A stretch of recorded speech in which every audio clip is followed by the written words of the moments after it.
In the previous videos, we went through a number of different classification models, from k-nearest neighbors to naive Bayes and generalized linear models. We looked at decision trees, random forest, gradient boosting machines, and we looked at our SVM, our support vector machines as well. So as we look at how to do these, you'll notice the process in those videos is very much the same, right? We split our data into test and train. We call the model, we fit the model, we try to predict our values, and then we see how accurate we are. And all of this is so that we can build a model so that we can then add additional information to identify the labels of this new information. Now, the key here is to know when to use which model. So we'll just go quickly through these comparison of classification models one more time, and then we'll look at a visual representation of how they perform.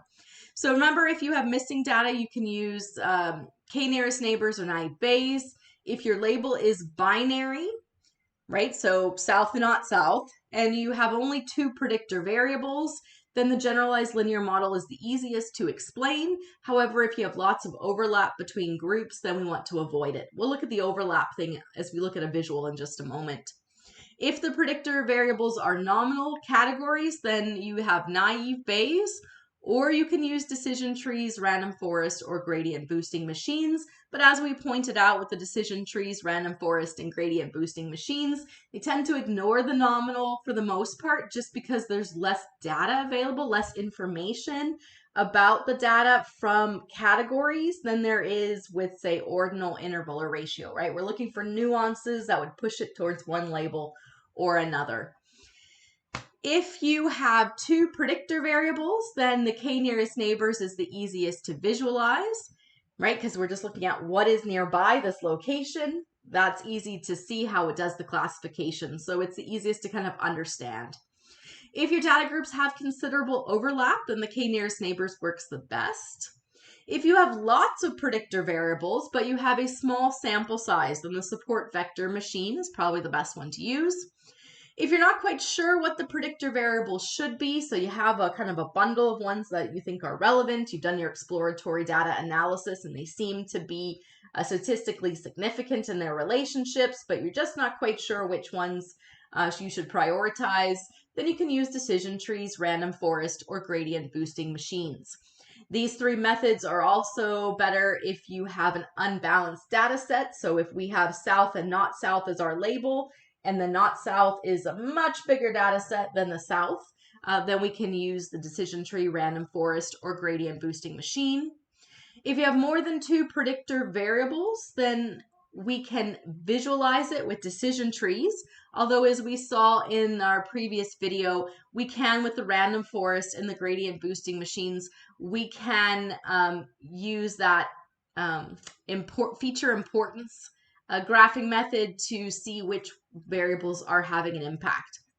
If you're overly concerned with false negatives, use a random forest. And if you have a very large data set, then you can use the gradient boosting machine. It performs faster than ones like the random forest with similar accuracy.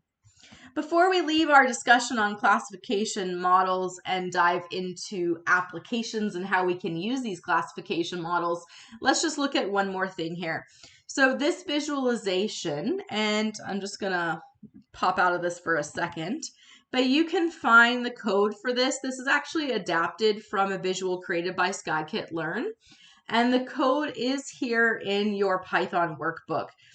There's a lot of packages here. We have packages for all of our different classification models.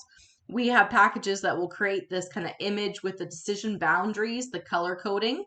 The train test split we've done before, the standard scalar we have to do for support vectors and k-nearest neighbors, and then the data generation parts here, the make the circles and all that stuff. So what we've done is we've adapted the Scikit-learn example to focus on the particular classification models that we're focused on here. And we're having to use a k-nearest neighbors just of 3. And we're using a random state. The number happens to be 42 here, but the idea is to use the same random state for these various ones to compare the same data. So you don't really have to worry yourself about all this code. What all this code creates is this image here. So let's just go back to where we can see it a little bit better and do a comparison of these different models. So these are the same kind of data generation we saw previously when we were looking at what should K be in our K nearest neighbors. And so you have this first data set here where we have the red label on the top left and the blue label on the bottom right. Okay. Then we have the second scenario here where blue is inside of red, and we have a bunch of overlap right here along where the you can see the two mix. And then the bottom one here, there's a cleaner separation than the other two, where blue is on the left and red is on the right. So you can see a comparison here of how the different methods perform. So the K nearest neighbors, we said, works really well when there's lots of overlap. So if we look, for example, at this middle one here, you can see how well it does to classify. So if it is red on top of red, it correctly labeled. If it's blue on top of blue, it correctly labeled.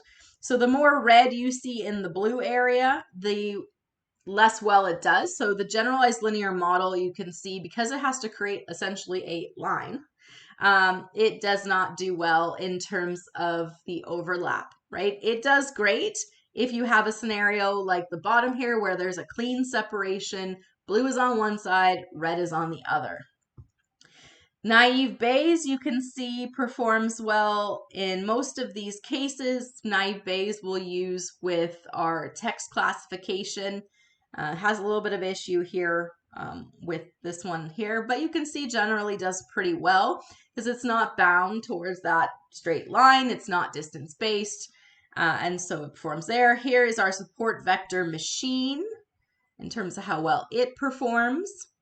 You can see the decision tree, the random forest, and the gradient boosting machines have similar performance. Right, we can see down here in terms of that separation, the random forest here isn't performing as well. And then you can see here with where the blue is inside the red, these methods are able to identify that.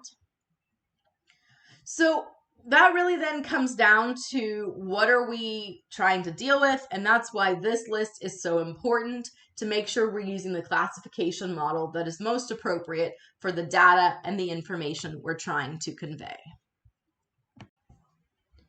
At the end of this classification workbook, you'll find an opportunity to try out creating classification models with a new data set. So this is a data set called Palmer penguins, and you can do a pip install of the Palmer penguins. And then once we do that install, we can import our penguin information in. So we're going to load the penguins, and we'll call it penguins, our new data table here, and we'll reveal the information that's here.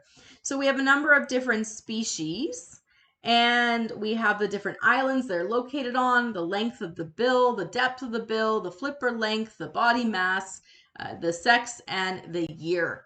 So create some classification models here. Here we have ratio data for bill length, bill depth, flipper length, and body mass. So here are 4 variables that are ratio that we could use, for example, to predict the species. So pick a species and convert this column here into, for example, we have this species or not this species. So make it binary. Or you can look at the other species that are here. So let's see if we can do penguins, species. There we go. My computer crapped out for a minute. Species dot value counts, just so we can see what's here. So we see here that there's Gentoo, Ginstrap, and I don't know how to pronounce the first one, Adeli. So pick one of these to be the one you want to look at. So maybe you want to look at Gentoo and not Gentoo penguins. And can we create a classification model that would identify whether something is labeled Gentoo? And then create a multi-label classification model. So can you identify the 3 different species. So try out a couple different classification models, test them out with this new data set to see how well you can do, and can you find the best classification model for this particular data set. Don't forget to use the test train split so that it will randomly pull from this data set, the test data and the training data, and use a random state that you set for all the different classification models so that you have the same test train as you compare different models.